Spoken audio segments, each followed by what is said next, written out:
Good afternoon. Welcome to the special council meeting in the town of Qualicum Beach. And we're holding this meeting on the traditional territory of the Coast Salish people, in particular Qualicum First Nation. We have the agenda, but I would like to ask Ms. Varela to introduce our new addition to our team. Amro, go ahead. Thank you, Your Worship. It's with great pleasure that I introduce Amro Khattab. Amro joins us from Edmonton. He is a engineer, and he's also a professional project manager. So a wealth of experience. We're very glad he chose us, and a great fit for the team, for council, and community. So thank you, Your Worship. Thank you. On behalf of council, welcome to the team, Amro. Then we have the agenda. Any changes to the agenda? Then accepted by consent. We have the summary of recommendations resulting from the strategic planning recommendation.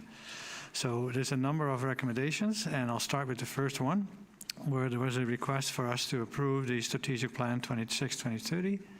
Could I have a motion to that effect? Councillor Skipsey, Councillor Harrison, discussion. All in favor?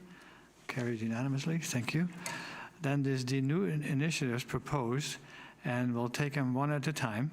The stream recycling, and who would like to speak to that? Ms. Varela? Your Worship, Council Committee of the Whole debated each of these items. So if Council has any questions, we're happy to answer them. Otherwise, I anticipate us moving through them quite quickly. There are a couple that staff has suggested changes for, perhaps for additional clarification or new information has arisen since the last meeting. So I'm happy if you'd like me to walk Council through these one at a time, Your Worship.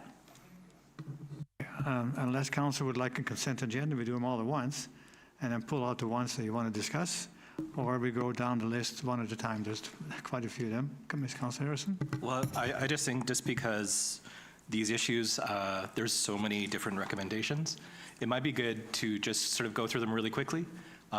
Because I think most of them will all agree that, yep, that's fine, all in favor, and we move on. But just for some of them, I'd hesitate to say, can you pull out the 4 you want to talk about, and I might miss one. And well, I thought I'd try. No, it's for the sake of efficiency of the meeting, it's a long day, but I do apologize. I just fear I wouldn't be up to the task, that's all. All right. Number 2 is about steam recycling.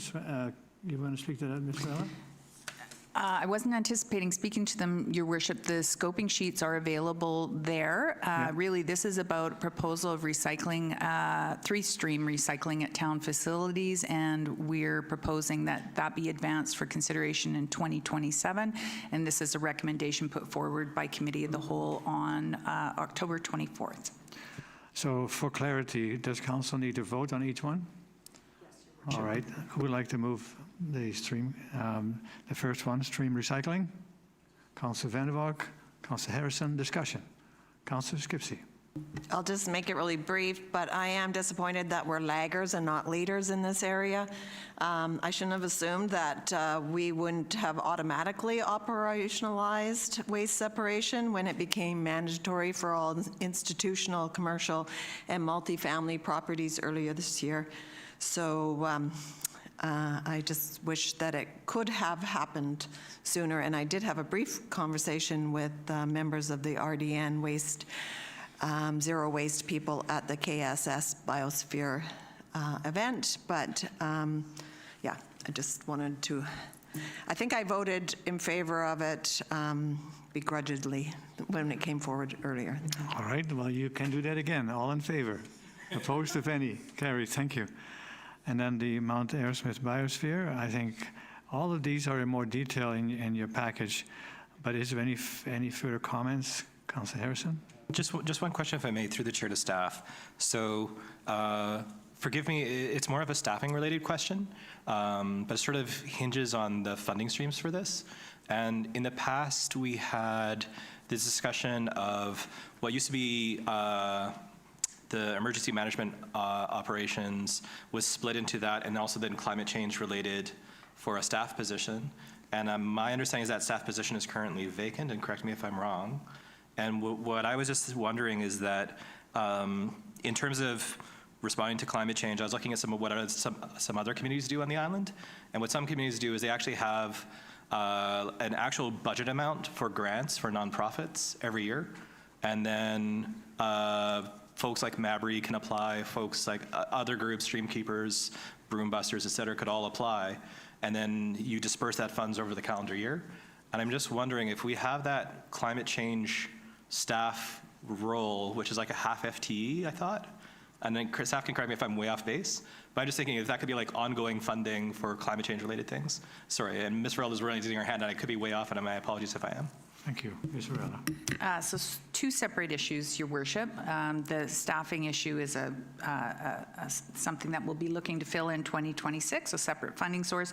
This was actually in response to a request from the Mount Arrowsmith Biosphere Society. They appeared as a delegation to Council, and Council wanted to support them in fiscals 2026 and 2027, and we'll look to fund this from either eligible grant funding or from the Strategic Initiatives Reserve. And so we're also looking for instruction to negotiate a 2-year fee for service, again, outlining those clear deliverables that were linked to both reconciliation that the delegation spoke to, as well as the town's climate and/or hazard mitigation goals. So there's a few things going on about climate change across the town, but this was in response to a specific request. Thank you. Okay. Would like to make a motion? Councillor Young, Councillor Skipsey, discussion. Councillor Young. Will this be separate from, they also had a ask where they said that in lieu of a lease payment, that they would like to have the town of Qualicum Beach as a platinum sponsor? Is this included in this? Okay, Mr. Hare, can you speak to this? So this request is not actually reducing the lease revenue that we received, which was the request. It's providing them with funding of up to $24,000 a year. And as the CAO had mentioned, we'll look for grant opportunities to be able to provide that funding. Within the absence of those, it would come from the Strategic Initiatives Reserve. Thank you. Ms. Varela. Thank you, Your Worship. And again, I think this links to the larger discussion that we'll be having with Council, hopefully in 2026, about our lease agreements and the kind of business relation Council wants to have in that context. So that will fall into that larger discussion that will impact right across the community. So thank Okay. you. Councillor Harrison. Oh, and just to clarify, the reason I wasn't trying to muddy the waters with the whole staffing issue, it was just actually trying to free up more funds for the strategic funding initiatives overall for everything else. Because if we basically take an unfilled FTE as half the value for this, then yeah, that would be the way to basically fund it for free, was my intent. No, that's good. Thank you. Further discussion. All in favor? Opposed? If any? Carried. Thank you. And the TOSH one-time funding. I think the staff comment and recommendation are fairly clear. Could I ask a motion to that effect? Councillor Vanderwalk, Councillor Harrison, discussion. All in favor? Opposed? If any? Carried. Thank you. And then the number 5 is basically a follow-up on that, to have a fee-for-service agreement, and that will be discussed in 2027. So number 5, Councillor Vanderwalk, Councillor Harrison, discussion. Councillor Vanderwalk. Thank you. I'm a little unclear on this, so perhaps someone could refresh my memory. I thought that we had said that we would only consider the one-time funding, not a fee for service. Ms. Varela? The recommendation put forward by Committee of the Whole was to entertain the one-time funding request as reflected, and in addition that the fee for service request would be sent to next year's strategic planning. So that does reflect the Committee of the Whole decision. Okay. And Yeah, could I, 2026. would I be able to assume then that that is also part of the review of everyone's lease relationship with the town? This will come under that? Or at least Well, be this is discussed? specifically for the old schoolhouse, I understand. so let's focus on that. Okay. Thank you. So that the old schoolhouse? Yes. The fee-for-service request would Yeah. also be looked at under that same In lens? 2027, yeah. Yes. Further discussion? Councillor Mistrella. Just for council's certainty, your worship, we are keeping track of all these items that are being referred to 2027, and council will have opportunity for future decision-making. Thank you. That was moved and seconded. All in favor? Opposed, if any? Carried. Thank you. Number 6, collaboration with Qualicum First Nation. Councillor Harrison, Councillor Van der Valk, further discussion. All in favor? Opposed, if any? Carried. Thank you. And this tourism and small business promotion. Councillor Van der Valk, Councillor Scripsey, Councillor Van der Valk, discussion. All in favor? Carried. Thank you. Community volunteerism. Ms. Brilla. Your worship, this is one that staff has an additional recommendation for, and it's really to provide certainty about the fiscal year. So you'll see in the original recommendation from Committee of the Whole, we don't have the fiscals noted, so that's the addition. In fiscals 2026 and 2027, Committee of the Whole had reduced this from the original $10,000 that hadn't been spent previously until just this year for St. Stephen's. That's been being distributed, and that amount is now then being reduced to $5,000 for council's future decision-making in next year's strategic planning. Thank you. Councillor Scripsey moved the staff recommendation. Councillor Young seconding. Discussion. All in favor? Opposed, if any? Carried. And then the strategic initiatives from previous years with timelines adjustments. The first one is the airport master plan. Does it need any further comment? I think it speaks for itself. Could I have a motion? Councillor Scripsey, Councillor Young, discussion. All in favor? Opposed, if any? Carried. Thank you. Then the tree protection bylaw. I think we discussed that this morning pretty well, but some of the people who are here now maybe weren't there, so perhaps a quick update, Mr. Sales. Thank you, Mayor Westbrook. So this morning there was some interest in updating the tree protection bylaw and specifically as to the applicability to town land. So in this case, we are moving it forward to next year with the hope that it can be tackled. I would note that there's been some recent grant funding announced that could impact the timing because if there's an opportunity to utilize that grant funding. So further information would be provided in the new year, but it is budgeted for next year. Thank you. Further discussion? Ms. Svensson. I didn't have a mover and seconder for that. No, we haven't done that yet. Okay, sorry. Yeah, no, we're just starting out. I asked him to introduce because there was a bit of a discussion this morning. Can I have a mover and a seconder? Councillor Van der Valk, Councillor Young, discussion? All in favor? Opposed, if any? Carried. Thank you. Pardon? Oh, I didn't notice. Thank you for speaking up. Councillor Scripsey opposed. And then number 11, the comments. I think anybody would like to make a motion to that effect? Councillor Harrison, Councillor Scripsey, discussion. All in favor? Opposed, if any? Carried. Thank you. And then wayfinding signage. Councillor Scripsey, Councillor Young, discussion. All in favor? Opposed, if any? Carried. Thank you. Then general direction requested for not linked to scoping sheet. And the first one was the basically reduce the contribution and then pick it back up again for the 26-2030. Mr. Hare, would you like to speak to that? Thank you, Your Worship. So in last year's financial planning process, the annual $250,000 contribution to the Strategic Initiatives Reserve was reduced to $125,000. And so this motion here that Committee of the Whole recommended was to reinstate it back to its original amount of $250,000. I'd be happy to answer any questions. Sure. Ms. Barilla. Thank you, Your Worship. So again, this provides direction to staff in building the budget that council will consider in the new year. Again, council could always, if they're looking for a way to reduce the proposed budget increase, they could revisit this item. I just wanted to point that out. And I think that's a foregone conclusion. Thank you. So could I have a motion to that effect? Councillor Scripsey, Councillor Van der Valk. Discussion. Councillor Harrison. Just one brief point too. Sorry. I thought it was all one giant whereas. I'm actually looking at number 14. My apologies. Nothing. Okay. So on number 13, all in favor?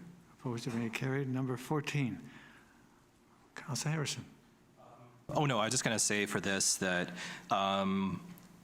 there was just a Kiwanis AGM, so they are not looking to do anything new, since a lot of these groups require essentially subsidized funding, subsidies to fund the actual construction. I know Parksville Lions is hoping their project will be approved at the edge of Parksville, but the approval process is about 6 months behind right now through BC Housing, and I'm not sure what Bolinas is doing. But if there was a nonprofit operator or someone who wanted to start a co-op from scratch and they had land, it doesn't necessarily preclude them applying. It's just, this sounds more like this would be a town-initiated process, so just clarifying that. This has been a topic of discussion. Mr. Sales, any further thoughts you want to add to this? My apologies, I looked away for a moment. Would you mind repeating the question? Oh, not at all. We're talking about housing policy options for priority housing groups. And I know there's a specific chapter in our OCP about that. So how does that fit in with what we're doing today? Yes, thank you. So my understanding from the previous time that this was discussed is that it's looking to give a little bit more action and more specificity to what can be done with those priority housing groups. Last time it was discussed, we did mention that because we're going through the Ways to Achieve Attainable Market Housing project this year, by the time we discuss in Strategic Planning 2027, we'll know more about how far we've gotten and what the appropriate next steps would be. Thank you. Go ahead. Sorry, I just forgot one thing. Just for the benefit of council, talking to Jill Atke, who I know personally, she's the CEO of the BC Nonprofit Housing Association, and she is probably the most prominent person in the whole sector in British Columbia. She is the person that the minister will talk to. She did basically hint that it looks like the money is going towards BC Builds. So if council wants to consider something in the future, that's more worker housing than, say, low-income seniors. But if that's something council wants to do in the future, that would be the program that would probably have the most robust support from the province. Whether we want to do that or not, whole other conversation, but that's just where the money is currently. Thank you. So there is direction on number 14. Could I have a motion to that effect? Councillor Skipsey, Councillor Van der Valk, discussion. All in favor? Opposed, if any, carried. And then new strategic initiatives. So this is about our website searchability. Ms. Svensson, what does that mean?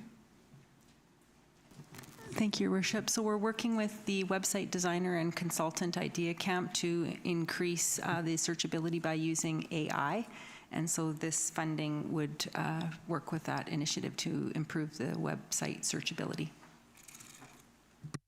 Make that Councillor Skip. Staff recommendation. Seconded by Councillor Harrison. Discussion. All in favor? Opposed, if any, carried. Thank you.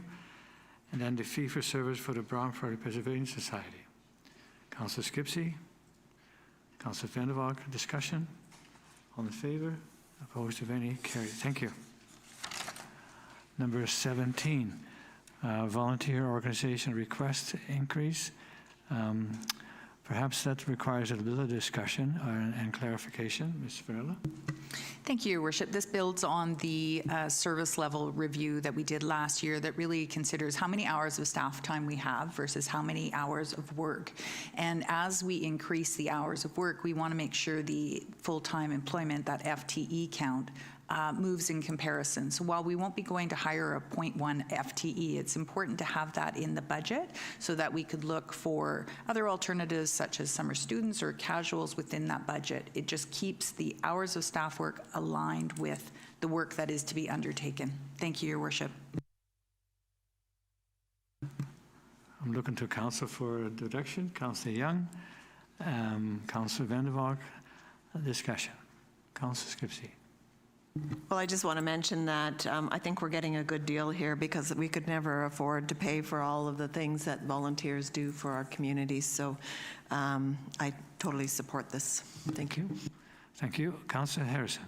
So I do actually support this as well. I think this is a good idea. My one question for staff, is this something where how often are we required to retrain someone moving forward? So if someone's been given the gospel of how to do things according to MIA, and then they're able to tell their workers, this is how we do things, do we have to refresh that on an annual basis? So will this be an ongoing budget item, or is this sort of something where once every 2 or 3 years or 4 years we have to spend money on? Thank you. Ms. Varela. Thank you, Worship. So this is really about the request from the volunteer groups needing more time. So as we manage the protection of our volunteers with a lens to insurance, can we just do tailgate orientation and then leave them to the work? Do we need to be on site? There's a lot of different things that we have to consider, but with some of the requests, knowing that the group's membership changes a lot, we really have to have staff on site for some of the organizations, and that reflects the $9,000 increase. Thank you, Your Worship. Okay, thank you. And just to be clear, that's perfectly reasonable if it is an ongoing thing, because to Councillor Skipsey's point, we're still getting a heck of a deal, even if it is done annually. Thank you. So that was moved and seconded. Further discussion, all in favor? Opposed, if any, carried. And then the St. Stephen's fee for service. Ms. Varela. Thank you, Your Worship. So we did have council direction on this at a subsequent meeting where we have separated the issue of the parking lot from the valuable community service, the volunteer service that this church provides. So what council endorsed was a one-time support, which council can revisit every year for that volunteer work with funding from the strategic initiatives, separate and apart from the use of the parking lot issue that we'll bring back to council in the context of all the other parking lots that are also used like this in 2026 for further discussion. Thank you. So we have a staff recommendation that clarifies that. Councillor Skipsey, Councillor Harrison, discussion. Well, Councillor Harrison. I do think this is reasonable too, but I would highlight, just for the benefit of the folks at St. Stephen's, I do recognize they are a bit of an extreme example of town functions or community functions impacting their free parking that they're offering to the community. So it's actually a great recommendation from staff, because we can't just do it as a one-off. We should be looking at things holistically. But at the same time, I do recognize they're the example in extremis compared to most other folks. So yeah, I do support where the staff is going with this. Thank you. And I don't think the farmers market should be surprised if we approach them and say, can you contribute to this as well? Because they're obviously using it. So there's been moved and seconded for the discussion. All in favor? Opposed, if any, carried. Then the multi-purpose court, tennis and basketball at Qualicum Secondary. Ms. Varela. Thank you, Worship. With your permission, I'd like to defer to the Director of Planning, as he is the individual who's been having the discussions with the groups. Thank you.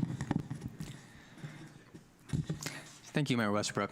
So this discussion dates back a few years when the town was requested to help support the track at Bolinas High School. And at that time, council indicated that there would be a preference to fund a local project. So fast forward to the point where they're now proposing a court that would accommodate basketball and tennis. And so we're now at the stage where they're honing in on their proposed project, and it looks like it would be something that is built on site there at KSS and would accommodate basketball, tennis. How this relates to the actual motion in front of you is that there's potentially a scenario where the local tennis players benefit by having more courts and newer courts at KSS, which frees up some capacity at the existing tennis courts to be potentially have the one converted to pickleball. So in an optimistic scenario, this is a win-win that needs to be explored. So the motion before you would direct us to work with the school to come up with a funding agreement that would see some $50,000 dedicated towards that project, which, you know, it's like a complex kind of nested puzzle that we're trying to unwind here. And so this unlocking that potential at the high school could potentially unlock other pickleball scenarios we've been talking about. So that's the background. The recommendation is to nominally identify those funds in 2027, which is the year that they're anticipating actually constructing. And then the timing of other aspects require more discussion, but in terms of next steps, 2027 is the budget year. Thank you. Yeah, I just had a question about, in my head, I guess I envisioned one tennis court, but you say tennis courts, so would there be multiple tennis courts? Yes, thank you. So this will be, there will be more discussion on this later, but currently the high school is looking at doing 2 tennis courts, and the tennis club is looking to try to find funding that would allow them to do up to 4. So there's, we don't know. It's evolving, and it depends on the level of participation from outside organizations. Thank you. And I do support this. There's just 2 things. One, we had a great regional collaboration on the track at Bolinas, and this is once again something on a school property, which was a recreational amenity that benefits the region, not just Welcome Beach. So I would like to suggest we maybe reach out to our neighbors and say, this is how much money we gave you for something in Parksville, respectfully. This seems very similar to me at face value. So I don't disagree with the staff recommendation per se, but I'm just wondering, maybe it's the mayor or maybe it's staff, just reach out to our colleagues at the RDN in Parksville and saying, this was what we did 4 years ago and it worked out great. We got a wonderful amenity for the whole community. We're asking for probably a lot less money, but fair is fair. You know, maybe we should all be looking at how we funded the track and having an analog, so it's not just the town and the school district. Just because I know right now the school district is proportionally facing the worst budget deficit than the province, I think. I think they're $3 million deficit for this year with declining enrollments. They basically get all their funding through enrollment numbers. So enrollments were lower than expected, so they have much less money than they thought they did. So I would expect the school district to be cash strapped. So that's, again, why I'm kind of suggesting that maybe the regional district could fill in some of the gaps. And then the second thing is I did have a conversation on the phone with a member of the Aerosmith Tennis Club, and he did mention that 3 is sort of the bare minimum for a tennis club event, sort of as the pickleball, Mr. Drummond was mentioning earlier today, 4 courts is ideal for a club. But I recognize, you know, there's funding constraints, there's how much room we have, how much do they want to pave over for the courts, et cetera. So I don't control all that, just wanted to add that just for the benefit, to back up actually what Mr. Drummond said earlier about pickleball. But it's the same for tennis players. Ideally, three courts is a minimum. 2 courts is really hard, according to the gentleman I was talking to, for tennis club to have an actual sort of a day where they'd set aside the time, just the way it works in terms of playing the matches and then who you play with next. Thank you. That's good feedback. Councillor Young. I'm just wondering if there could be clarification on this new build of tennis courts at the high school. Will it be limited to the students during school hours and so not the public to play on the courts during the school days? Mr. Sales? Yes, thank you. There's a lot of details still to be worked out, and I don't want to speak for the school district on this one.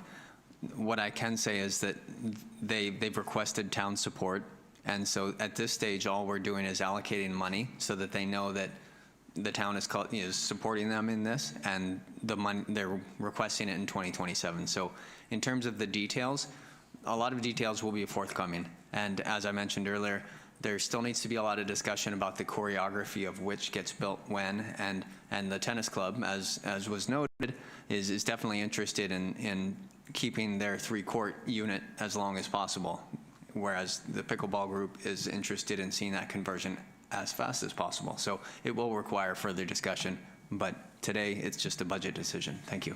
Thank you. Further discussion? Councillor Skipsey. You moved the recommendation. All right, and that's seconded by Councillor Vandervalk. Discussion? Councillor Harrison. Is there any benefit, just through the chair to staff, if I may, of mentioning potential collaboration with other local governments in the area? Or is this something we just do informally? Because again, I feel my nose would be tweaked a little bit if we gave them money just a few years ago for the wonderful track that they have, and then we are asked to shoulder the burden individually. That seems to be a common theme in Welcome Beach, where we do a lot of projects that are shared by the entire region, but nobody else contributes. Mostly the airport, but other things as well, where we've taken the lead and provide land or provide the service or provide location for buildings like the search and rescue, air cadets hangar, lots of things. And I've asked, I don't know how many times at the Oceanside Service Committee and other groups, you know, we're being good team players. Welcome Beach is an excellent team player and always has been, including giving land for the Eagle Park, where people from all over the Oceanside area can be a resident or a patient. But it's Qualicum Beach who made that decision to say, we'll make that land available. Technically, we did sell it for $1, but it's basically gifted. So we do this all the time, and maybe it's time to say, but not this time. Thank you. So there was moved and seconded. Further discussion? All in favor? Opposed to any? Carried. Thank you.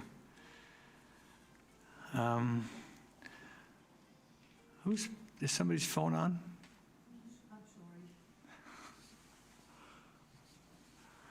There's a jar where you put in the fines at the door. No. That's for the jar is for people who call, say, Qualicum to the Qualicum Beach, and have to have the phone running. Okay, number 20, asset replacement. Who would like to speak with that? Thank you, Your Worship. So Committee of the Whole has made this recommendation, and it is based on maintaining the current health score of town assets. So this is about replacement of existing assets, and we're looking for staff to be directed to include a 1.3 property tax rate increase in fiscal 2026 to support closing that funding gap over the next 14 years. Thank you. Questions? Councillor Harrison. I was just going to move the staff recommendation first of all. Thank you. And second, Councillor Skipsey. Discussion. Councillor Harrison.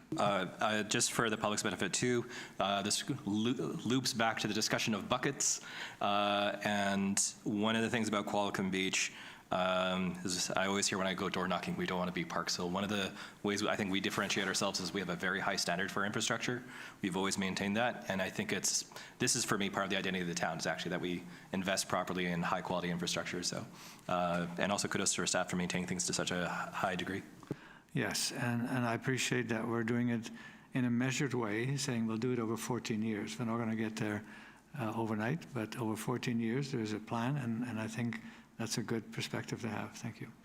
Discussion. And that was moved and seconded. Further discussion. All in favor? Opposed, if any? Carried. Thank you.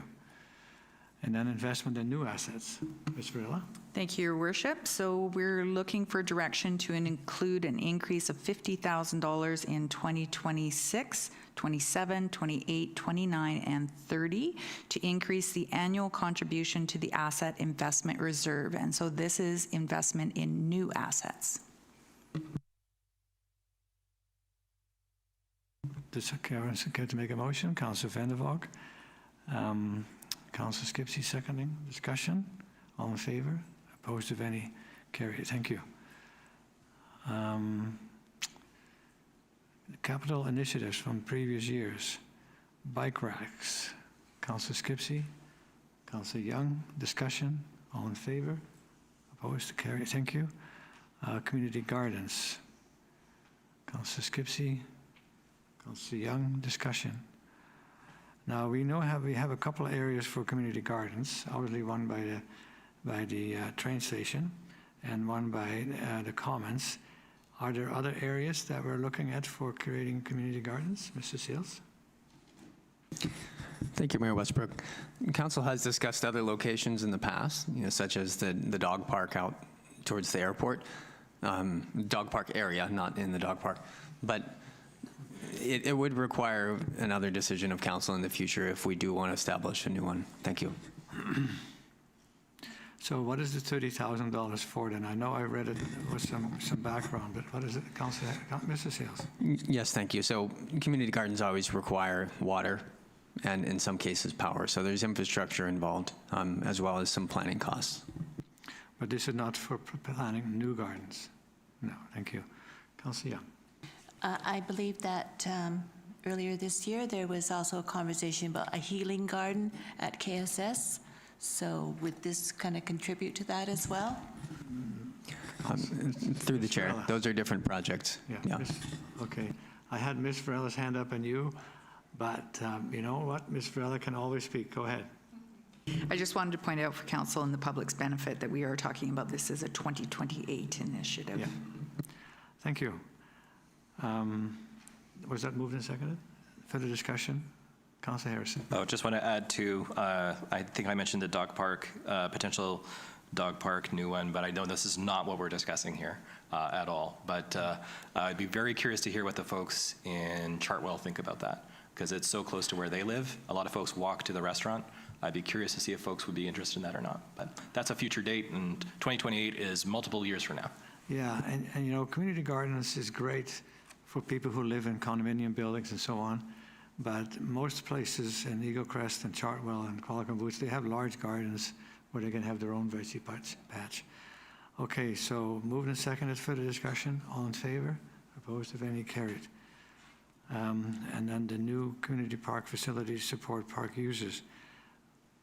Who would like to speak to that, to a little more detail? Ms. Varela? Thank you, Your Worship. So this is a proposed new facility actually in the community park.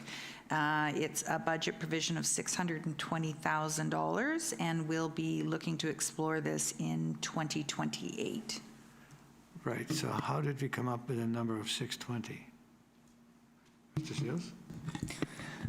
Yes, thank you. So that number is only valid depending on what the ultimate decision was, because we've looked at a scenario where the existing washrooms were renovated, you know, to maybe add some more washrooms in that building.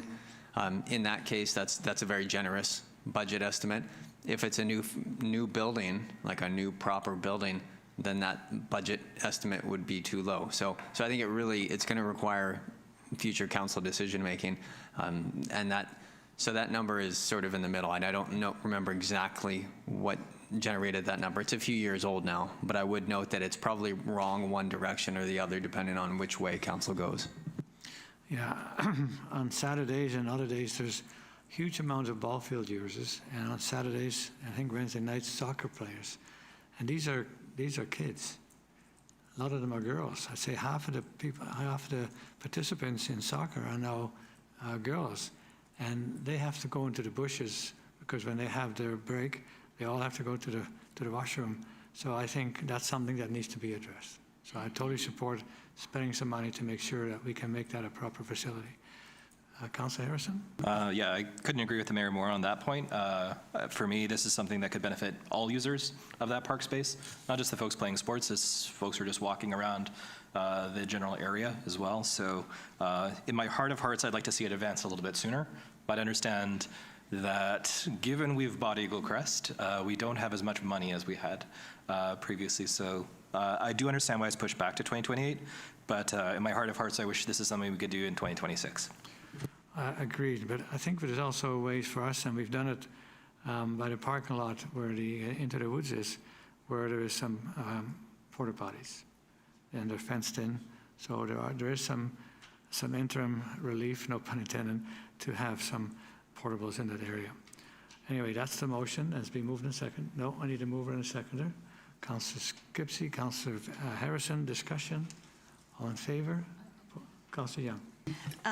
I also know that there is a porta potty by the skateboard park for the soccer players, and in the previous years, I know my kids used the washrooms in the Ravensong pool when they played soccer. So usually their hours are just as long into the evenings and that, and available on the weekends. So I don't feel that this is that urgent of a request at the moment. When you have daughters playing in soccer on Saturday morning, they say, Mom, I need to go to the washroom. All of them at the same time? There's probably about 300-400 kids playing there. Thank you. Further discussion. All in favor? Opposed, if any, carried. Thank you. And then the accessibility improvements. There's a recommendation. Discussion. Councillor Skipsey, you move it. Councillor Harrison seconding. Discussion. All in favor? Councillor Harrison. Just one point is that this is something I'm responsible for, so if you're unhappy with a tax increase, I'm the person you should direct the email to. But I was just wondering when the committee would meet again. I understand how busy we've been this year, but the idea was that there'd be some feedback from the Accessibility Committee on what projects this would be allocated to.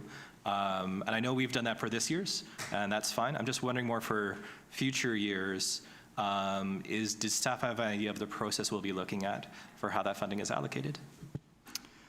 Ms. Varela.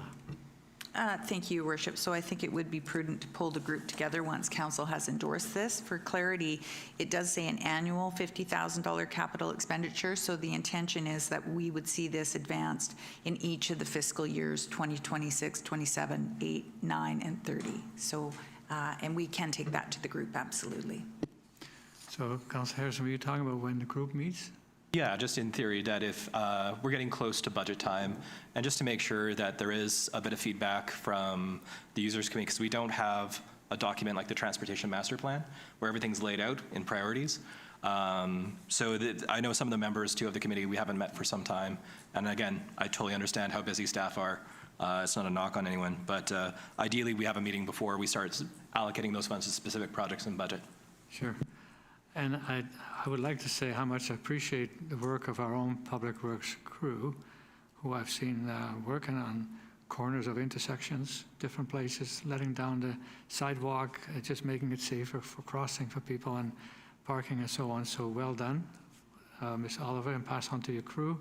That I appreciate them ongoing work as our tax dollars are at work for people dealing with accessibility issues. So that's been moved and seconded. Discussion, all in favor? Opposed, carried. Thank you.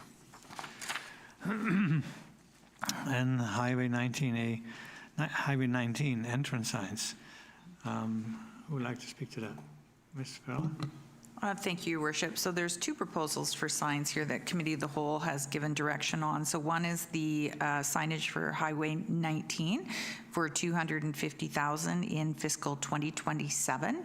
And then the following item, item 27, would address multiple entrance signage design and replacement. So I just wanted to point that out. Also $250,000, and that would be for multiple entrance signs on the old Highland Highway or other appropriate places. So more work to be done on both of these, but it's just making sure those budgets are there for outer years. So the first one is for fiscal 27, Highway 19. Thank you. Discussion, Councillor Skipsey. Yeah, I just will also note that these are both grant dependent. So I would like, these came out of conversations I had when I was involved with the Chamber of Commerce some time ago. So I'd like to see these adopted and have a place in our strategic planning and budgeting. Thank you. Thank you. I think we can take 26 and 27 at the same time as one motion. No, you want to separate? Please. Okay, 26. All right. Trying to, but I'm seeing some resistance there. Okay, 26. I'll deal with 26 first. That is the highway entrance signs. For the Councillor Young. You ready to vote for it? Has it been moved and seconded? Okay, you can move it, Councillor Young. Councillor Skipsey seconding. Discussion. All in favor? Opposed, if any, carried. And now 27. Councillor Skipsey moved. Councillor Vandervalk seconding. Discussion. Councillor Harrison. Okay, so this is why I divided two, because this one I don't support. And the reason is that I think the signs we have right now there's essentially three entrances, if you think of the town, and two of them I think are perfect. The one we have from that sort of hub with where you go left for Port Alberni, the number 4, and then you drive past the roundabout. That sign is perfect the way it is. I don't think it needs to be changed. I don't know if it needs to be updated in terms of like anything's rotting underneath. I know the Eagle Crest sign was propped up for a few months before staff helped the ERA. And the other one is the iconic sign where you take the left to Village Way. And fun fact, if you go back, if you look at the Ministry of Highways for the BC government, they have a website on YouTube with videos of driving a car along the highways in the 1960s, and that exact same sign was there all the way back in the 1960s with the exact same turn, and I think that's perfect. I don't think that needs to change. So essentially it's just by D's and the gas station. We're talking about $250,000, and I think that's way too much for one sign. That's why I don't support this one. I think we've got two perfect signs that are great for the community of our town, and we don't need to change them. So that's just the reason why I want to separate the two, is I just don't support this one. I need a mover and a seconder. We've just been moved and seconded. You guys are so fast. I have a hard time keeping up with you. Councillor Skipsey. I somewhat agree with Councillor Harrison. I think the entrance at Village Way, I do appreciate that sign, but as he stated, it's been there a long time, so it may need to be refurbished or rebuilt or whatever. So I think having this as a placeholder in both our strategic plan and the budget is worth keeping it in at this time. Thank you.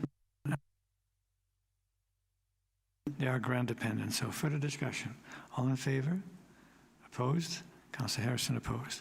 Satlam Park. Mr. Sales. Thank you, Mayor Westbrook. Council originally allocated $250,000 in one budget year and $350,000 in the second budget year. The $250,000 was intended to be a contribution to the lodge restoration and specifically covering the washrooms. The $350,000 was for other elements of the park improvements, which had yet to be specifically defined by council. So the proposal is to keep it in the financial plan, but move it forward and put it in the 2028 fiscal year. Thank you. Thank you. Councillor Skipsey. You moved. Councillor Young seconding. Discussion. Councillor Harrison. Just because I remember when we first did the Lanark study on this, I thought 350 was the amount in the original Lanark study, which was done, I think, even before the pandemic hit. So I'm just wondering, is this a sufficient amount for the work, or is this just more indicating this is a project we're going to do, and then the budgetary amount will be updated when we have more contemporary information? Mr. Seals. Yes, thank you, Mayor Westbrook. The budget's a placeholder. It's not intended to track specific items, because I would note, playgrounds can be quite expensive. Parking lot additions can be quite expensive. So depending on what council decided to actually action in that year, they'd have to fit within that budget. It's only a placeholder. And the other thing over the years we've discussed is the feeling from most people is that to leave that park as natural as possible. So $350,000 for what I think is functioning quite well. I mean, the washrooms, when they get opened, I think that's going to be a big improvement. But I'm not sure how you would spend $350,000 on such a beautiful place and not ruining it by doing it, so I'm not going to support this. And I was moved and seconded. Yep. Further discussion? All in favor? Opposed? I'm opposed. The new Visitors Information Center public washrooms, also grant dependent. Councillor, Ms. Perala. Thank you, Your Worship. So this is another placeholder for a potential new Visitor Information Center public washroom in fiscal 2030.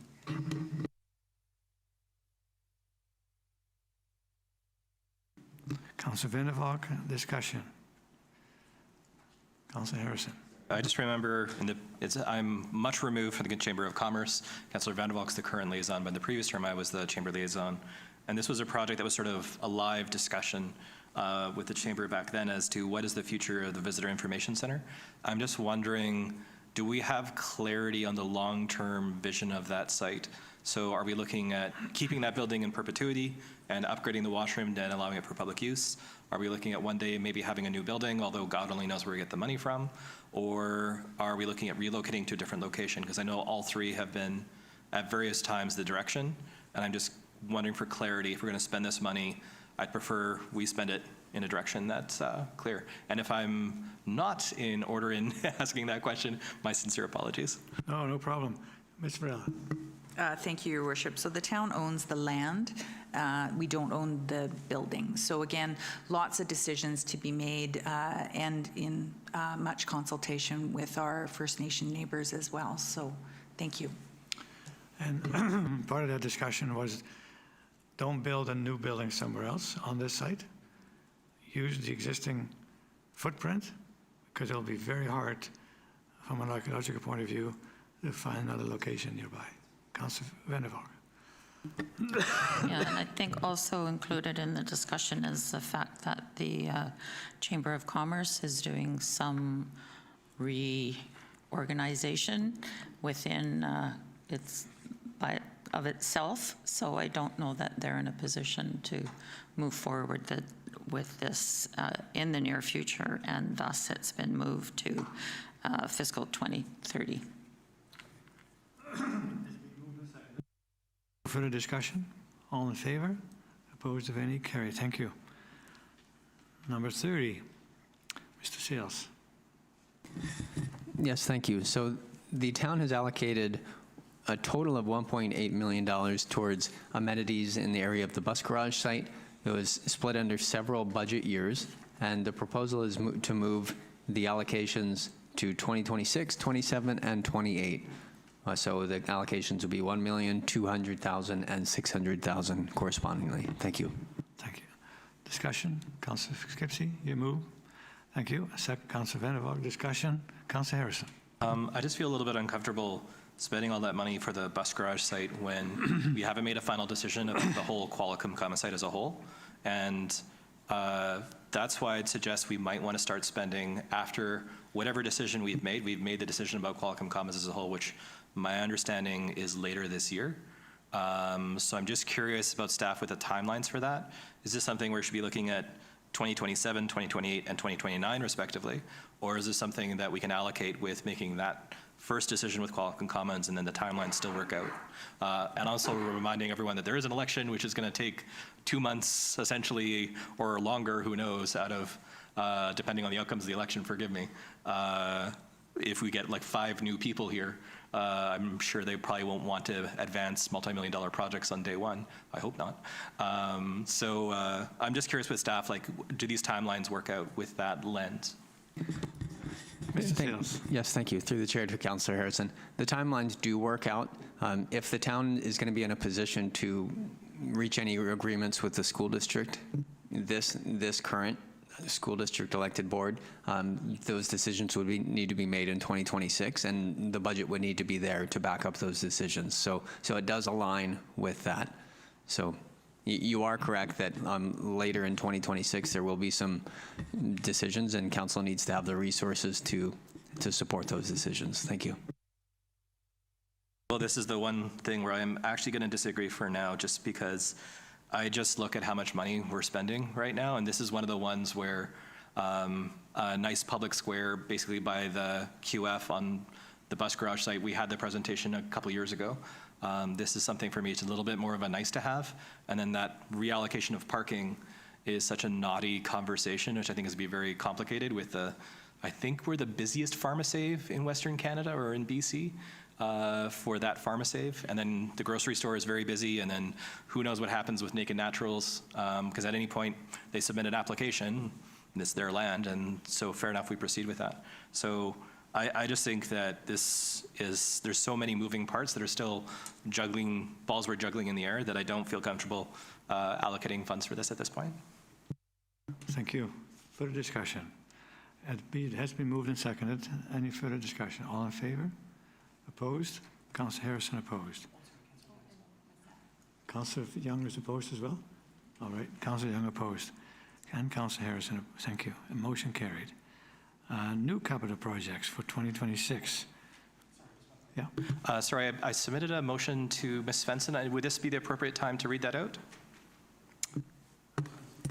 Through to the chair, if you're okay, Councillor Harrison wanted to have a motion that council add a grant-dependent capital project to extend 3-phase power to the airport in either 2026 or 2028. Or sorry, 2027 or 2028. Thank you. Was there a number attached? Dollar amount? No. Ms. Varela?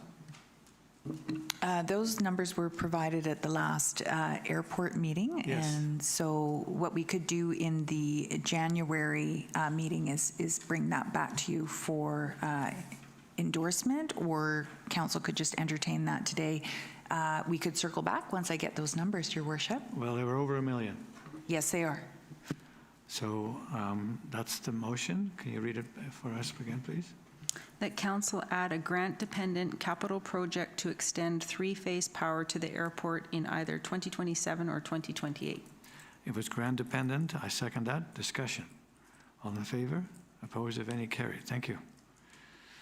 And then the new cenotaph at Memorial and Railway. Who would like to give us an update on what's happening there? Mr. Seals? Yes, thank you, Mayor Westbrook. This was a previous budget allocation, and the town went out for proposals. Previously, didn't get any proposals in that recent round. So we are looking to advance this project next year in one form or another, and so we're requesting that that same budget allocation be moved forward so we can continue to explore options. Thank you. Thank you. Councillor Harrison, Councillor Skipsey, discussion. Councillor Harrison. I just want to thank Thomas Bevan and ICF for being very reasonable, as far as I'm aware of, with this project.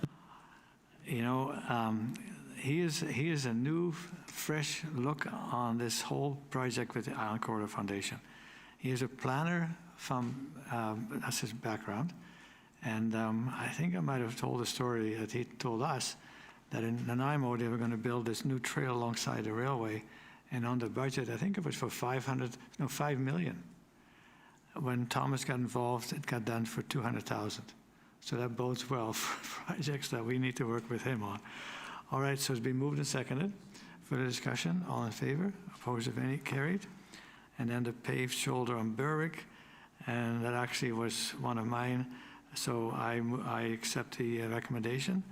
So Councillor Skipsey seconding, discussion, all in favor? Opposed, carried, thank you. And then the town-owned facility capital replacement, maintenance and repairs. So that's a big item. Ms. Varela. Well, thank you, Your Worship. So this is really, 33A is about addressing our shortfall in funding. So we know we have 60 structures, 40 of those with a lease, and we really need to get on the asset management program for these. So we're looking for direction to prepare a report to Council in 2026 outlining options to address that long-term funding shortfall for town-owned facilities, capital maintenance, and replacement. And the report would include those 4 bullets behind that, Your Worship. So how come I went from A to C? Where's the B? Oh, B is below, Your Worship. So if you look up at the screen, it's 33A with 4 bullets below it. Yeah. And then 33B is actually that formal instruction that you're going to give staff, hopefully, to look at those lease agreements for the town-owned facilities in fiscal 26 to 27 for consistency of leases. No, it's good there, but on paper it's got the Oh, that will be an administrative error, Your Worship. it's minor, and it's just there to foresee if we pay attention. So, Councillor Harrison. Forgive me, Your Worship, it's just something that's tangential. But I've had a few people in the community who do have leases with the town ask me whether it's a fee for service or a lease. My understanding that these are public documents once we're finished and signed off on them, and they had a very difficult time finding any of them on our website. Again, our website is a work in progress. So I'm wondering if there's been any discussion about having something where, like in our File Pro, where we have something that's linked to all our fee-for-service agreements and then all our leases as sort of a central document. I'm sorry to give staff more work, but I'm just thinking for the public benefit too, I think most people would be shocked to understand that we have 40 leases. And then also too, people would be able to see, which are public documents, what are the terms of the different leases. I'm just not sure what staff think of that, because I don't want to create them a massive amount of work to do, if that's an easy thing, or if that's a really complicated thing that's maybe completely inappropriate. Ms. Svensson, you do work with all these leases. How would you categorize the amount of work that we have to do with all these different groups? Thank you. Respectfully, that would require additional staff. There's no capacity to keep up with having that all on the website. They're evolving all the time. There's amendment leases. It would be a huge undertaking. Yeah. Okay. So, by the way, was number 33 moved and seconded? Was number 33 No, it from was A not. to C? Okay. Councillor Harrison's moves. Councillor Young seconding. Further discussion? All in favor? Opposed, if any, carried. Thank you. Then the roof replacement on the lawn bowling club. Who's going to speak to that?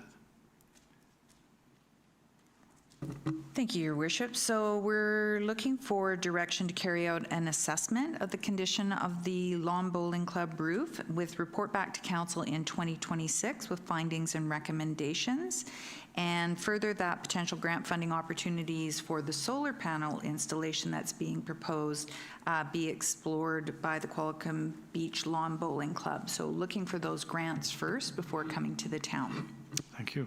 Number 34, can I have a mover and seconder? Councillor Young, Councillor Van der Valk, discussion. All in favor? Opposed, if any, carried. 35, fleet modernization.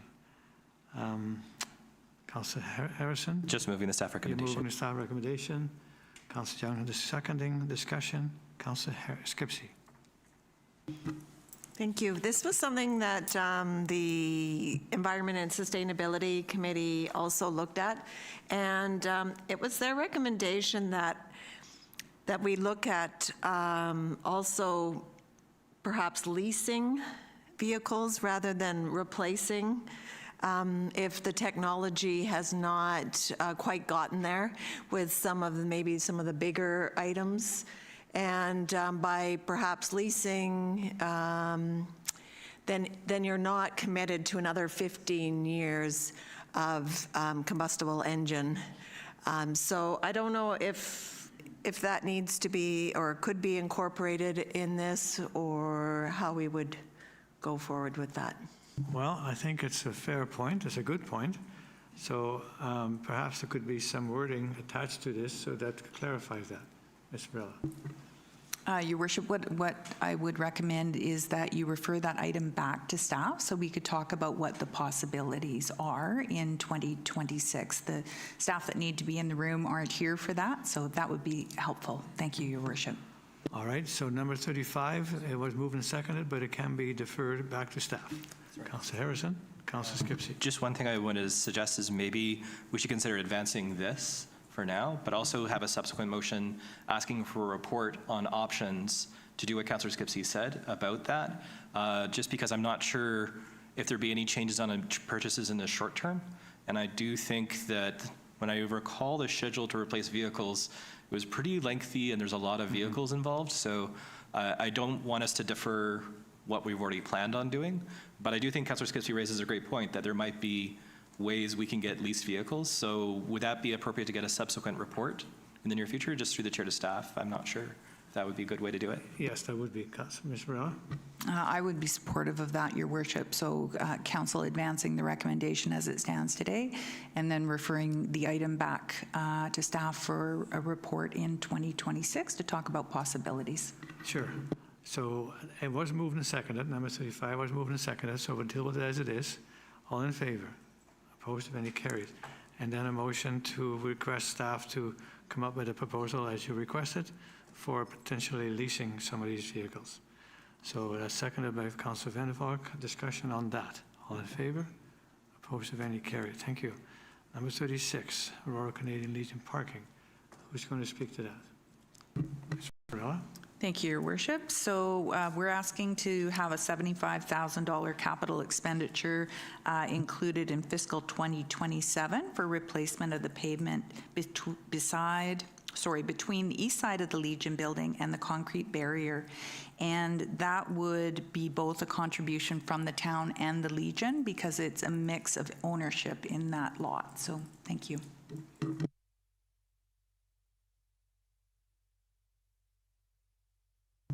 Discussion? All in favor? Opposed, if any, carried. Number 37, golf club irrigation. And I think the staff recommendation is pretty clear, so would someone care to make the staff recommendation? Councillor Harrison, Councillor Skipsey, discussion? All in favor? Opposed, if any, carried. Harlech Road parking options. This is interesting topic, especially as it relates to potentially building a trail from the museum basically straight across along the community gardens and the train and the locomotive and the housing complex to a crossing on Memorial Avenue. So who would like to speak to that? Thank you, Your Worship. So this is really about continuing, it says initiate, but I think we're continuing discussions with ICF on having trail connection between Memorial Avenue and Beach Road. We would see a report back to council with a comparative business case, including life cycle costs, risks, and funding options, and that consideration of the capital project to make changes to Harlech Road parking be deferred to the 2027 strategic planning session to allow the discussion on the trail to happen first.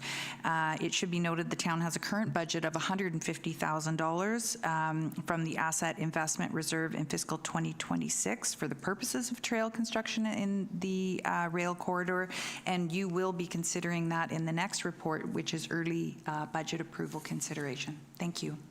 Thank you. So who'd like to move on this? Councillor Skipsey, Councillor Vanderwalk, discussion? Councillor Harrison. Just the one fun fact, when I first talked to Thomas Bevan from ICF about these sort of adjacent trails, he referred to the cheap option, he referred to Nanaimo as goat paths, I think. I think it was a technical term. Was it goat path or goat trail? I forget. But I just remember goats were involved. I just thought it's a unique term. So it's been moved and seconded for the discussion. All in favor? Opposed, if any, carried. And now early budget approval. And I think we need to have perhaps our financial administrator talk about these. So we'll start off with the budget approval for the capital projects. Mr. Hare. Thank you, Your Worship. So this report seeks early budget approval for a limited number of priority 2026 capital projects and a strategic initiative. The purpose is to allow staff to proceed with planning, procurement, and scheduling at the appropriate time rather than waiting for budget adoption, which is anticipated in April 2026. So early budget approval does not reduce council's oversight. It helps avoid avoidable delays and cost escalations. And in terms of why early budget approval is needed, there are three key drivers. So it's timing, cost control, and coordination. And several projects require advanced design, tendering, or contractor booking to meet seasonal construction windows. So early budget approval also helps manage cost escalation and improves our ability to coordinate work with other capital and operational activities. And so council is being asked to provide early budget approval for the specific projects listed in the recommendation section of this report for inclusion in the 2026 to 2030 financial plan. And these projects were selected because they're time sensitive, operationally important, or difficult to deliver without early authority. So it's not approval of the full capital plan, only the identified early start items. And I'd be happy to answer any questions on the individual items or have Mr. Watson help me address any questions council may have. Turn it over to you, Your Worship. Thank you, Mr. Hare. And we'll do one at a time. The first one is about the corrugated steel pipes. Where are those corrugated steel pipes? Mr. Watson. Thank you, Worship. Yes, there's 4 problem culverts along Highway 19A. They're all within the area that we intend on completing that Complete Streets project, and that work needs to be completed before we can proceed with that Complete Streets project. So they extend. The first one would be just west of the Visitor Information Center, and the last one is up close to the Jubilee Park. Thank you. How does council want to proceed? Councillor Harrison moved. Sure, absolutely. Councillor Vanderwalk seconding. Discussion. All in favor? Opposed, if any, carried. And then we have a $900,000 item about the AC water main. Mr. Watson. Thank you, Worship. Yeah, that next project is our big AC water main project that we intend on doing in summer 2026. And that will extend from the bottom of Seacrest Place, where we just finished the slope repairs, and extend to almost the end of the road. There's some PVC pipe that will tie into at the end of the road about 450 meters away. Now you mentioned the bottom of Seacrest. You don't mean the bottom of that road that we just built? Yeah, pardon me, the pipe, the water main that comes down Seacrest Place is already PVC. Right. So we'll tie on from where we left off there and continue on down the road, yeah. Great. Good planning ahead. Thank you. Councillor Harrison? Well, I'll move it. I just have a question for staff as well. Sure. Seconded. Councillor Vanderwalk. Go ahead. I know I'm dreaming here, but is there any opportunity for grants to defer some of these costs? I think we will always explore and exhaust any kind of opportunity for a grant. But I think it may be time sensitive as well. Mr. Hare? Thank you, Your Worship. So these are replacement projects we're talking about, and there are very few grants available for replacement of existing infrastructure, such as what's proposed here. However, we are always looking for grant opportunities when they're available. Thank you. Further discussion? All in favor? Opposed, if any, carried. Number 3, and this is for the street banner program. Can I have a motion to that effect? Councillor Skipsey, Councillor Young. Discussion? All in favor? Opposed, if any, carried. And then the cenotaph, what we talked about before. I have a motion to that effect. Councillor Harrison, Councillor Van der Valk. Discussion? All in favor? Opposed, carried. And then the $170,000 for the pickleball courts. Mr. Sales, I know we talked about it this morning, and we're looking at a different location than the original site at the community park. So I think, how would you like to see this unfold? Yes, thank you, Mayor Westbrook. So this is the budget allocation, but a decision on the location will be required at a future meeting. And also decisions will need to be made about the potential order of construction and when those things happen. But this is just ensuring that there's money in the budget for whatever those options may be. Thank you. And then we'll have to make a decision, I think, early January about which location we choose. So we'll have notices of motions, and hopefully we'll make a decision on that day. Councillor Van der Valk? I'm just wanting clarification, if I could. In terms of the budget, would not the amount of the budget be predicated by the location? In other words, if we're choosing one location, it's going to be a lot more expensive than the other locations. So how would we make up for that if it was the more expensive location that we chose?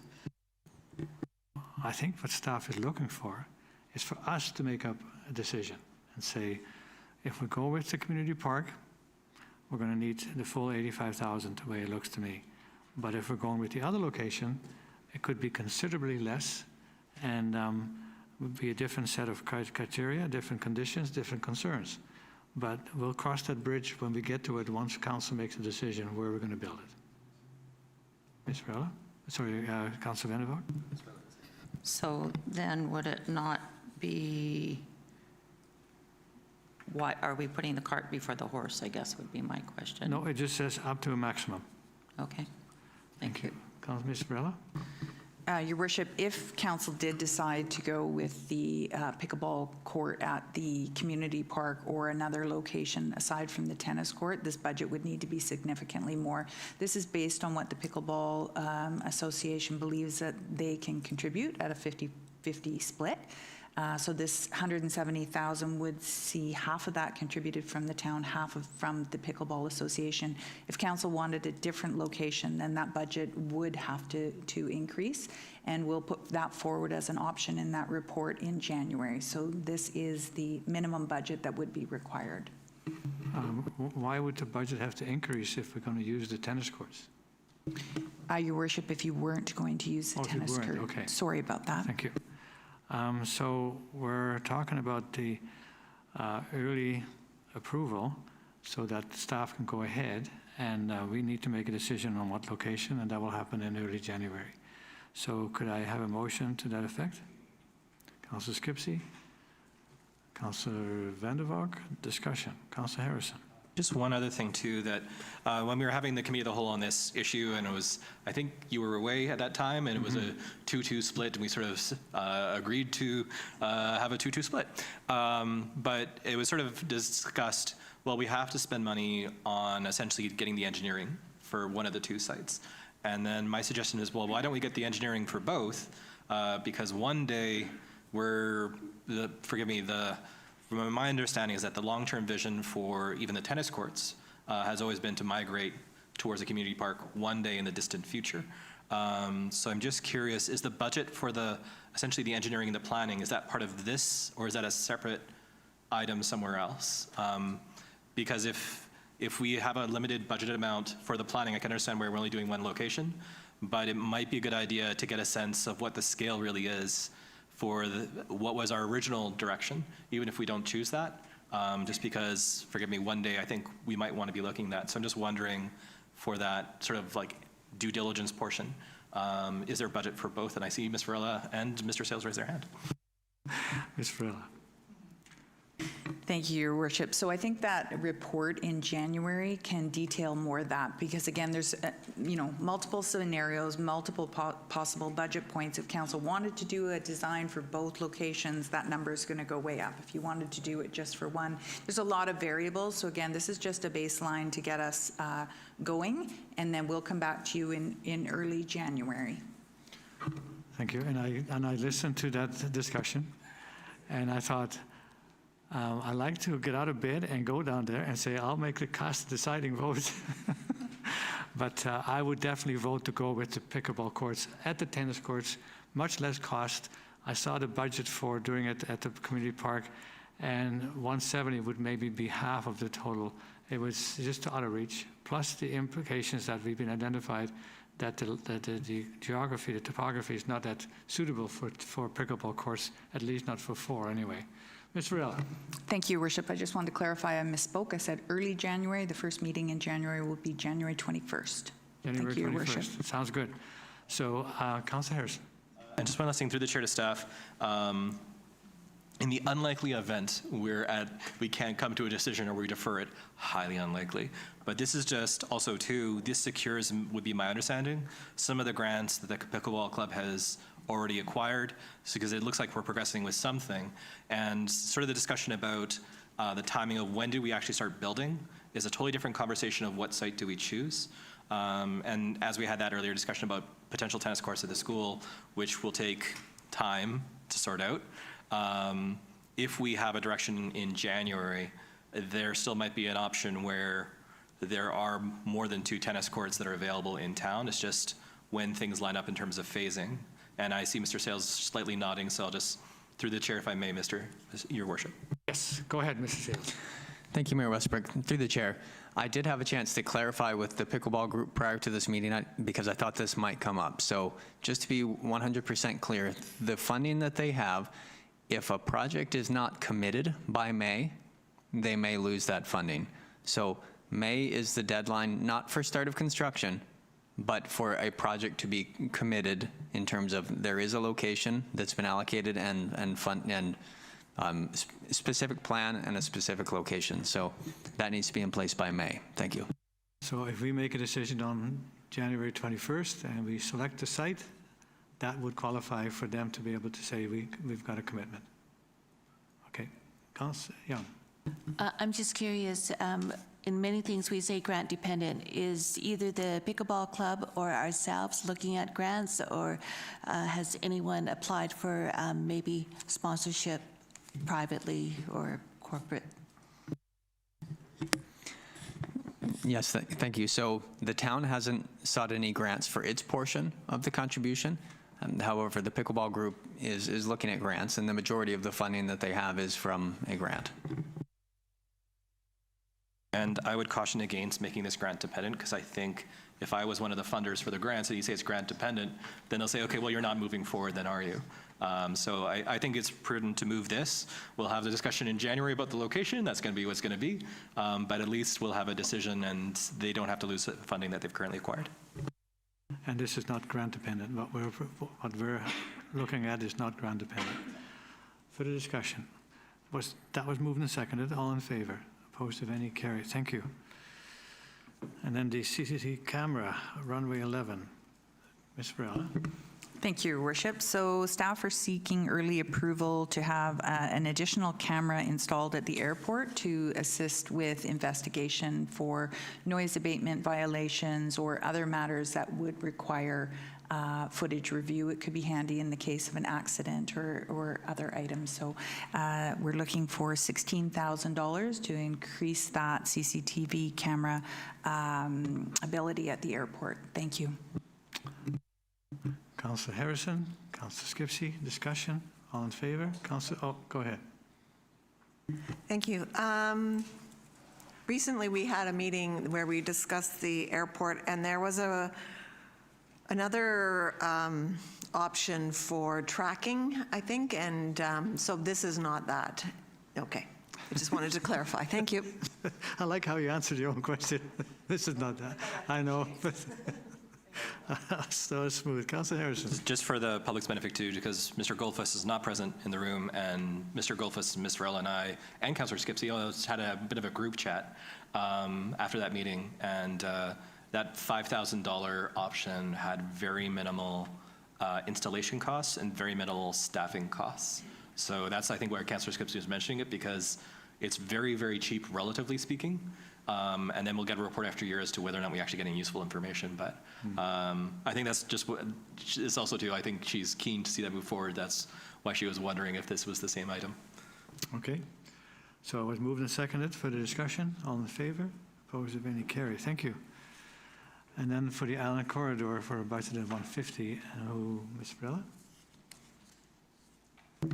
Thank you, Your Worship. So this was also touched on earlier in the meeting, that we're looking for early approval for the capital project titled the Island Corridor Trail Network to be incorporated in fiscal 2026 with a budget of $150,000. Thank you. Anyone like to make a motion on that? Councillor Harrison, Councillor Skipsey, discussion? Councillor Harrison. So yeah, just to Mrs. Jacobson's earlier discussion in the morning, there's years worth of meetings for the Rails to Trails folks, a lot of emails I've sent back and forth with their members about grant opportunities, and I do support their vision where it's all a trail, not rail with trail adjacent, but I also recognize we can sit around here and do nothing for 5 to 10 years, or if we can get something going now, and then with something in hand, we can have the conversation all over again of what is the ideal perfect form we can talk about when we actually have money. So while I'm not thrilled with adjacent trail that's really small, it's still better than no trail whatsoever. So this is reasonable to advance. It's predicated on the fact that we want to maintain and protect the corridor. That's crucial, in my opinion, for perpetuity. So that was moved and seconded for the discussion. All in favor? Opposed, if any, carried. And then the old schoolhouse. Who's going to speak to that? Ms. Varela. Thank you, Your Worship. So this is in response to the request from the old schoolhouse for one-time funding. We are looking for early budget approval with a budget amount of $50,000, subject to the terms being negotiated with TOSH and accepted by council. So we do have a meeting scheduled with representatives from the TOSH board in January, and so we'll be looking for what kind of deliverables council would like to see for that $50,000. It was originally understood that it was going to be an expansion of service. The discussion from TOSH, it clarified that that is actually to provide operational stabilization funding. So we'll be working on those metrics and getting council sign off prior to any funds being distributed. This just gives them the assurity that with that negotiation pending, council does intend to provide that one-time funding. Thank you, Your Worship. Thank you. So mover and seconder, Councillor Young, discussion. Councillor Skipsey, discussion. All in favor? Opposed? Carried. Thank you. The Lookwalcom Riverbank. I guess, Mr. Watson, that's your bailiwick. Thank you, Worship. So the purpose of the memo that I created there was to seek council's support in applying for a grant through the Provincial Disaster Resiliency and Innovation Funding Program to construct the Little Qualicum Riverbank Erosion Protection Project. In 2024, we received a grant of $125,000 through the Community Emergency Preparedness Fund to do a design for the erosion that we are experiencing. I've brought the erosion project up during our past capital project updates. So we've seen some photos of some of the erosion that's been taking place. A few months ago, Northwest Hydraulics, who completed a design for us, brought forward 4 options, and the biologist that we work with, Dave Clough, and DFO and myself met on site this summer to assess 4 different options that were available. The preferred option that we selected was what's called spurs. They are 4 large rock spurs that protrude into the creek. There's a drawing of it right there.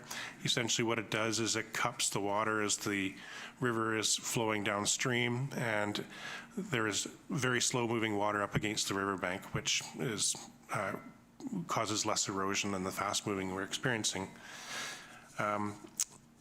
So with the design there, we received a Class B estimate of $1.229 million. And if successful, we would like to proceed in summer 2026. So with that, the recommendations are that council endorse the Little Qualicum Riverbank Stabilization Project as designed and approve the proposed 2026 construction window, subject to required permits being in place and confirmation of grant award, and that council provide a letter of support for the grant application for the Little Qualicum Riverbank Stabilization Project, confirming the town's commitment to fund any variance between grant funding and actual cost, if required, as a condition of the grant application from the Water Infrastructure Reserve Fund. And I'd just like to make a note that within that $1.223 million Class B estimate, there was a small cost escalation factor put in there, as well as some contingency costs. So we feel pretty comfortable that we can complete the project within that budget. And lastly, that subject to the grant award and permits, staff are authorized to issue a public tender for the Little Qualicum Riverbank Stabilization Project. Thank you. Thank you. Who would like to move that? I'll move all three staff Thank you. recommendations. Seconded. Councillor Young. Discussion. Councillor Harrison. I just want to commend our staff. We do a lot of really cutting edge work in terms of infrastructure, which I think we don't always crow loudly enough about the quality of the work we're doing. But it's not only is this a high quality project, it's, if staff can correct me if I'm wrong, this also relates to our water supply long term. And if we fail to do this, we'd have to look at some of our river wells being either moved or finding another source altogether. And staff can just maybe, just for the public benefits, confirm that it's not just a nice to have project. It actually relates to our water supply. Yes, since I've been around, we've had to move well fields quite a ways inland because where they were would have been right in the middle of the river. The other thing I really like the way the town does business is before we came up with the design, we invited Chief Verkama and some of his associates to come with us, and we said, this is the problem that we see. Would you agree that we need to do something about it? And there was general agreement that that's something we need to address. And then we came back with the plans and said, do you agree that these plans are appropriate? So it was a two-step thing, not saying, here's a problem, you need to sign off on it. No, Chief Verkama and his folks were involved before we started anything. And I really like that we take the time to consult with them before we start the project, even with the design stage. So, Councillor Harrison? I was going to suggest that maybe we forward this video of what you just said to some of the more higher level politicians in other provinces or in federal government. That's a great point about how to do things. I think we got that, and I know what you're saying. And it's so much easier when you allow people involvement from the beginning, whether it's a charter before we start a project or something like this, where we get their input and their support early. So with that, and that was moved and seconded by Councillor Harrison, all three items, and that was seconded as well. Thank you. And further discussion. All in favor? Opposed, if any, carried. Thank you. And then the Councillor Skipsey noticed a motion regarding the Heritage Forest Trail, and there's a green sheet that we got.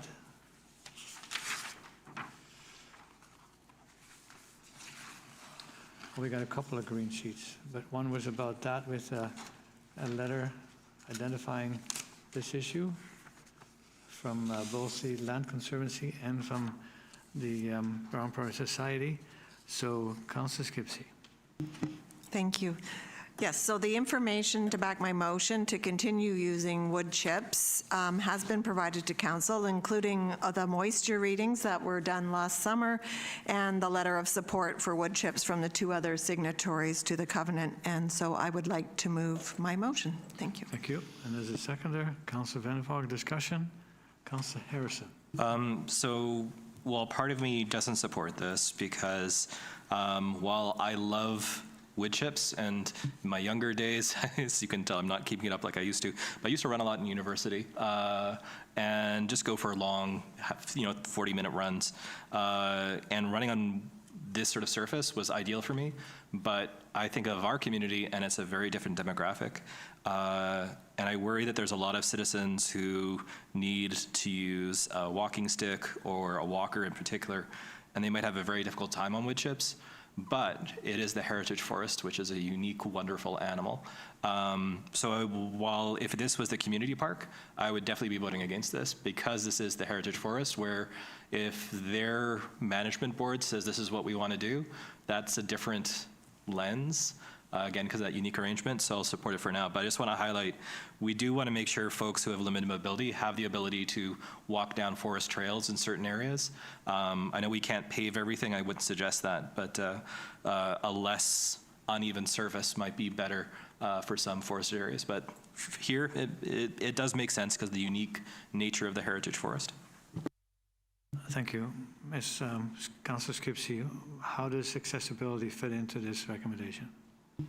Thank you. Well, there is a paved pathway from Chester, that entranceway, and that is advertised in the brochure and is posted accordingly, that if people who are mobility challenged would like to use the forest, that's the best access, and that pathway ends up in the meadow area. Thank you. Councillor Young. Could I just get a review on why the fire department would recommend that we switch to crushed gravel on the trails? Is it because of cost? I know it'd be less of a fire hazard, but what else? Okay, Ms. Varela. Thank you, Your Worship. So the fire chief did speak to this, and he is obligated to put forward his professional recommendation, recognizing that once we went to MIA, it is council's decision-making. So we know gravel surfaces often serve as a fire break and things like that, but I think the wording of the recommendation before council really reflects the opportunity to come back if there is an issue or an incident in the heritage forest that requires us to look at this again. Thank you. Thank you. So thank you both for putting it into context. Good discussion. Has been moved and seconded. Further discussion. All in favor? Opposed, if any, carried. Thank you. And a request for tree planting, and as a staff comment, who would like to proceed with that? Councillor Skipsey, Councillor Van der Valk seconding. Discussion. Councillor Harrison. Just if one request for staff, if we could just keep a tally of the trees that are planted. Just to the earlier conversation, we have done a lot of planting over the last few years, and it's been hundreds of trees, actually. And I think some folks will look at, town or is doing some work somewhere where there's a subdivision, and they see a lot of tree loss. So just so folks are aware, we don't have a strict policy where we add it up and there's a long report every year, but we are doing a lot of planting, and just for the public's benefit too, that I understand what Mr. Sales was saying earlier about technically we're a large landowner, but I think folks would like to see that we're trying to strike a balance between what we take out and what we replant. And if that number is handy by both from Mr. Tom Southwell or from Ray Veroniak, who's also led some of these projects, so to get an estimate of what the numbers are would be helpful. Thank you. So that hasn't been moved and seconded. Yeah, it hasn't been moved and seconded. Further discussion? All in favor? Opposed? Carried. Thank you. And then the Eagle Crest course layout, and that was also provided in a sheet. Mr. Sales. Yes, thank you, Mayor Westbrook. The proposed course configuration is provided for council endorsement today. It was originally developed by a resident of Qualicum Beach, Steve Watson. It was subsequently the subject of a meeting last week with some of the Eagle Crest golfers, some of the clubs. They recommended some minor adjustments to the plan, and some of those have been incorporated. Some of them had some safety implications and were not incorporated, but the plan before council today relies primarily on the existing layout with some modifications so that a golfer can start at the course or at the golf club house and return to the clubhouse, so that the entire 9 is self-contained. If there are any questions about the specific aspects of the course, I'd be pleased to answer them. Thank you. Thank you. I have one. And that is that little blue line which represents a bridge from the 4th hole to the 5th tee. because of the angle and where people are playing number 9, they could be, when people have slices, and I've seen them, it would be a more direct line across. It makes it shorter and safer. But it ends up at the beginning of the middle of the arrow, so to speak, for number 5, and it ends up just a little bit east of the 4th green. And that would make a direct connection, and we actually had a rough estimate of cost, and that would make it the safest and most efficient way of getting people from the 4th green to the 5th tee box. That's my only comment. Anything else? Councillor Gipsy. I just had a question. What would be the par then for the course? Right now it's 33, but if number 8 can be a par 4, which has a good chance that it could be, after we plant trees, and if you read what Mr. Watson wrote and others, we need to make sure that the houses on the west side of number 8 are protected. So there would be screening or trees or both. But to begin with, it would be a par 3 to get people used to where the green is, and also to make sure everybody is safe. So, but it originally, or to begin with, it will be a par 33. Any questions, comments? Councillor Harrison? Just my one concern with all of this is that it's a pretty fast process for the redesign, and we did have a few different people we reached out to, but my concern is just sort of more the specific business case for how the reconfiguration of the golf course links to the future operator. What sort of specific market are we going for in terms of the business of a golf course? Because golfers are very particular sometimes about course lengths and what they're looking for. So I'm just wondering, well, I respect the work that Mr. Watson did. Have we done a sort of analysis of, is this the best possible business case for the reconfiguration, or is it just, this is a reconfiguration that works? So it's not so much, does this work? It does work. I'm sure it'll be lovely. But is there a market, essentially, for this reconfiguration? Mr. Seals. Thank you. So I think you could probably find a number of different opinions to answer that one, but I would just highlight that the discussion in the group that we had recently identified that if you look at local golf courses, you have Aerosmith, which is more of an executive course, mostly par 3s. Qualicum Beach Memorial Golf Course, which is a little bit longer in terms of the number of holes, or sorry, the par is longer at QB Memorial. So this would be somewhere in between. In terms of, is there a market for it? I think it's fair to say that it fits in the middle, so people that would be looking for something in the middle, and it'd be a unique layout. The other kind of reality of looking at this site is that when we originally contemplated reconfiguration of the course, I think there was a concept that a golf course designer would look at it and start from scratch and go, ooh, this is a wonderful blank slate. But realistically, there aren't that many different scenarios that start you at the golf clubhouse and return you to the golf clubhouse. So even in a room full of people with very different opinions, the areas of discussion came down to a few real key points, and it came down to whether or not it was a par 33, 34, or maybe 35, right? So it's all the discussions are in that window. So while I recognize that it is a fairly fast, accelerated process for council to review it, there simply aren't that many options.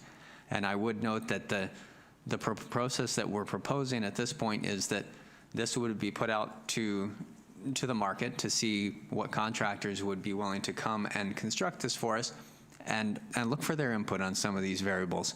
Because as Mayor Westbrook, as you noted, there is an option that 8 could be par 3 or par 4, with an understanding that we need to prioritize the safety of those houses next door. So that'd be an area where we could look for their input. The exact configuration of the bridge, that'd be another one where a contractor would have some very realistic input in terms of practicality and usability. So that's the process we're looking for, and council would have an option to review the results of that competitive process. I would say early in the new year. The recommendation says Q1. We're hoping as soon as possible, but realistically, if not January, it would be early February. Thank you. The other thing is where you see number 6 and then number 7. In most cases, golfers don't like walking back, although it's going to happen at number 2 and 3 as well, but because you're walking back into the line of fire when you're walking back towards the tee box of number 6 and then find the tee box for number 7. So they may have to, that tee box may be moved over a little bit further to the west to avoid that conflict, but also so you don't have to walk back so far. Anyway, I think this is great. When we first started looking for designers, we got a comment from Jack Nicklaus's company. They build golf courses all over the place. And I think the comment was, what we're doing nowadays in the States is build 9-hole courses that are considered family friendly. So obviously this is more attractive for people who don't have 300-yard drives, but people who, more like us, trying to get around a golf course without getting killed or kill anybody or anything. I think this is going to be a real popular place for our residents, for families, and so many other people that I've heard already. There was one couple who was playing there the other day when I went for a walk, and they said, we're from Morningstar. And all the ladies from Morningstar are going to come here when this opens, because we think you don't have to cross roads. It's very playable. It's got a lot of history, a lot of classic stuff to it. So I'm excited about it, and I hope that working with the new contractor, that this will be a great success story. But you're right. The whole reason why we started pursuing this golf course, because the previous owners were completely neglecting it. And I could see a time where the entire property that they own would have been fenced off with signs, no trespassing. And the clubhouse would be boarded up. So I think the way council has gone about this with staff and some input from professionals, I think we're on the right track. Thank you. So there is a report to be circulated. We've got that. I think to make a decision at this point that says on the green sheet, council authorized staff to issue a request for proposals. Councillor Skipsey, Councillor Van der Valk, discussion. Councillor Harrison. Yeah, I'm just a little bit uncomfortable though, because it is a bit of a leap in the dark. Yes, we have Memorial as a analog to some extent. It's not quite the same. But one rather snide comment from a citizen in the area was, I hope your par is higher than the front 9 of the mini golf in Parksville. So I just worry that we're creating a unique market that is almost, some of the folks who are more familiar with golf than I am were suggesting that this is getting close to a pitch and putt. And you sort of mentioned executive with everything's a par 3. I understand that there's not much land that we can work with. We sort of have what we have, and that's it. But I just want to remind everyone of there was a comment made by Annette Hester in the public hearing on the Eagle Crest land use, and it was about having best case, likely case, worst case scenario sort of planning. And I worry that this for me is the most consequential decision on the golf course, because the layout of the golf course will determine if people like golfing there, and if people like golfing there, that determines the revenue for the business, and then the business is successful or not, is essentially my understanding. The mayor knows more about this than me, but maybe I'm wrong. So that's just why I don't see anything wrong with this. I don't know enough to say that there's a problem, but I have this hair standing up on the back of my neck of, because I don't know that much, I worry that there might be a better option out there. I don't think there is, but I just worry that I can't say there isn't. And that's just a little bit of caution. I don't think staff can really do anything to assuage that. I think it's just what it is, and I have to live with it. But I just worry that, Eagle Crest in a different configuration was not a successful business for some time because it was sold 3 times in the 21st century. So I worry that we'll go down a path where maybe this is much less successful than we'd like. I could be wrong, though. I do appreciate what the mayor's saying, too, that some folks will want to come back here, and I think it makes sense that a lot of more people in our area will transition from 18 to 9 over time. But it is just, there's that risk element where we're leaping into the unknown financially, and I guess we'll see what happens.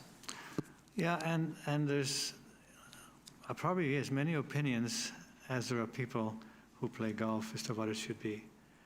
But I've spoken with some people who were very disappointed that if we didn't go back to an 18-hole course the way it was at one time, when the 9th hole was as far away from the clubhouse as you could imagine. And I know somebody in the audience who would remember that. I think this makes so much more sense. From playing, from safety, from not having to cross roads. There's some other people who were very upset about changing the layout, but after they played this, actually, were quite excited about it. So I think, like I said, you never please everybody. And as we've both mentioned before, you got to start at the clubhouse and come back at the clubhouse. And there aren't that many options to do that. But I think with the help of someone who still has the record, Steve Watson, for the Eagle Crest Golf Course, he still has a lower score when he was playing it back in the 80s. And also trying to figure out how many people who live in the area feel comfortable and safe to play it. And so we're not only looking at, from a player's perspective, the safety, but also the houses that are built around it. And when Steve Watson, who got a scholarship based on his golf experience and his quality of play, he wrote a thesis on how to design golf courses and how not to. And he used Eagle Crest as an example of how not to. And so this was, in his opinion, a huge improvement of what we had, and I think what we will have. So I'm comfortable with it, and I will getting a lot of heat. It usually works that way. If something goes wrong, the mayor is the spokesperson, and I'm willing to take the heat on this because I think the folks that we had involved are very capable of helping to make good decisions. Councillor Young. Should we have a check-in with the new golf course operator when that is chosen, to have a review at this reconfiguration before we go ahead with requests for proposals? Mr. Seals? Thank you, Mayor Westbrook, through the chair. So we are still in the negotiation phase with a potential future operator, so it's a little too early to engage them on this, but let's see what the new year holds, and if there is an operator in place in time for them to have some input on this plan, then of course we would welcome their input. Thank you. Thank you. Councillor Van der Valk and then Councillor Harrison. Thank you.